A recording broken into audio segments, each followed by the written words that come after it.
Le radier de la rivière d'Abord, à sec, après le passage de l'œil de Garance sur la commune de Saint-Pierre, une image rare en temps de cyclone.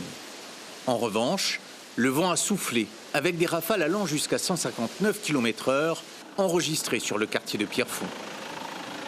Dès la levée de l'alerte violette, les premières équipes municipales se sont rendues sur le terrain.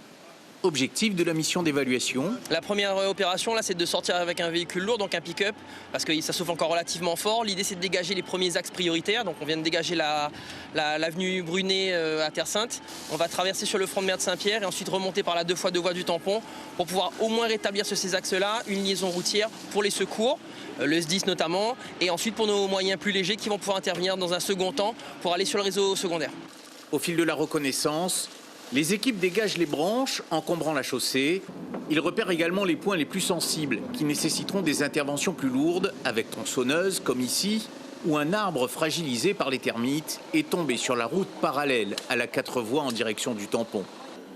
OPC Orsec, installé dans les locaux des services techniques, on recense les interventions pour déterminer les moyens d'intervention nécessaires. Nous avons une vingtaine de personnes, 10 sentinelles, qui sont dans tous les quartiers de Saint-Pierre et qui font remonter ici les dégâts qu'il y a et sur lesquels on peut intervenir immédiatement, dès la levée de l'alerte rouge. Pas de victime à déplorer chez la commune? Aucune victime et pas de véritables gros dégâts.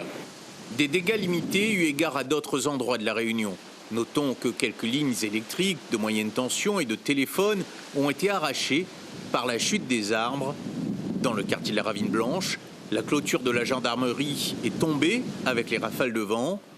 Le niveau de la mer est également monté dans le port de Saint-Pierre sous l'effet de la marée, mais sans endommager les bateaux.